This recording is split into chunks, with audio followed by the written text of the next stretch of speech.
U.S. Senator Roger Marshall recently released a brief statement regarding the assassination attempt against former President Donald Trump that took place on Saturday. He said the following in a press release, quote, "This attack has tragically claimed the life of an innocent American and was centimeters away from taking the life of the 45th president. We as a nation need to pause and grasp the magnitude of this event. There is no place for this violence in a civil society. We are praying for President Trump, all of those injured, and the innocent attendee who was killed and their family. Thank you to our law enforcement officers and the Secret Service agents who eliminated the attacker with swift justice." The FBI on Sunday morning named Thomas Matthew Crooks, 20 of Bethel Park, Pennsylvania, as the shooter. Riley County Commissioners are set to meet later this morning. On today's agenda is a request by County Treasurer Shiloh Hager to fill a customer service position in the Treasurer's office, and a request by Emergency Management Director Russell Stuckey to fill the Deputy Chief Administrator position. Commissioners will also present a retirement plaque to Teresa Stewart, who is a reproductive health nurse practitioner for the Riley County Health Department. The meeting gets underway at 8:30. Meanwhile, the Pottawatomie County Commission will begin the process of looking for a bid from companies on the Louisville Bridge as part of their meeting this morning. There is one item on the consent agenda that commissioners will vote on today. Commissioners will look to approve a matching grant for the Wamego Historical Society. They'll also receive updates from department heads. The meeting will get underway also at 8:30 in Wamego. Finally, the Riley County Law Board is set to hold their monthly meeting this afternoon at City Hall in Manhattan. Law Board members will vote on the 2024 Midwest High Intensity Drug Area Trafficking area with the Topeka DA Task Force. Members will also have discussions on an RCPD feasibility study, as well as discussions over the locations of future meetings. The meeting will get underway at noon.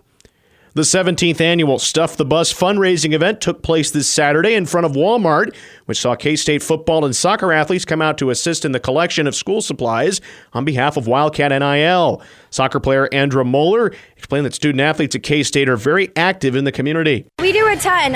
SAC, Student Athlete Advisory Committee, is really active with the community with volunteering events, and there's always stuff available for us to volunteer at throughout the whole year. The event is put on by K-State Credit Union with help from Konza United Way and Manhattan Broadcasting. Marketing coordinator for K-State Credit Union, Jill Ponto, said this fundraiser is a crowd favorite. We're seeing a lot of people wait, and they're excited to come out and donate. I've heard a few comments that, like, I waited, all year for this. This is my favorite event. I want to donate. Give me the list.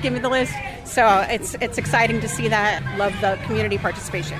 The Wonder Workshop Children's Museum celebrated 30 years of serving the Manhattan area on Saturday, which was also the birthday of their beloved late founder, Richard Pitts. They hosted an event featuring games, food, and entertainment for local children and their families.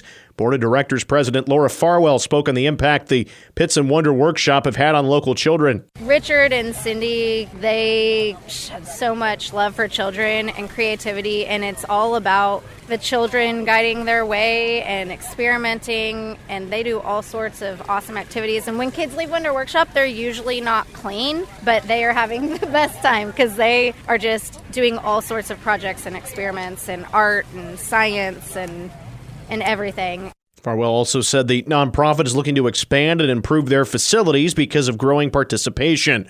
Richard, along with his wife Cindy, started a 3-year program back in 1994 to address the educational, recreational, and special needs of community youth and their families, which would eventually turn into the Wonder Workshop Museum. You can find photos for the event on our website, newsradiokman.com. The Flint Hills Discovery Center will celebrate the history and culture of the American West. According to officials with the Flint Hills Discovery Center, National Day of the Cowboy will celebrate the national icon, history, and culture of the West from 10 a.m. to 3 p.m. on Saturday, July 27th at the Discovery Center. Outside the Discovery Center, officials said visitors can catch a horse-drawn carriage ride until 1. They can also show off their arm strength with the dunk tank and brand a wood block. Inside, they can take a Western-style photo in jail at the saloon doors or with their wooden bison calves. They can also meet rodeo queens and participate in fun activities. Officials say Mayor Pro Tem Karen McCullough will read a National Day of the Cowboy proclamation at 10:05.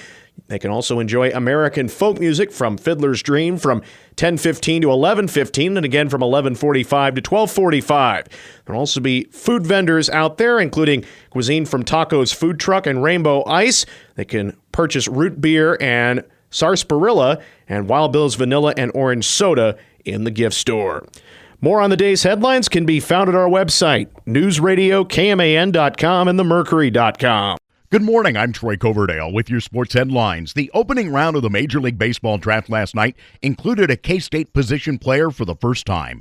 Kalen Culpepper was taken by the Twins with the 21st overall pick and became emotional when talking with ESPN shortly afterwards. All my family back there, they all understand how hard I worked and just what it took to get here and all that. I'm just really happy and it's full of excitement right now. The All-American shortstop batted .328 this season and had 11 homers along with 59 RBI for the Cats. Kansas City was able to take one of the best all-around players at number 6, picking Jack Caglione of Florida, a two-way standout.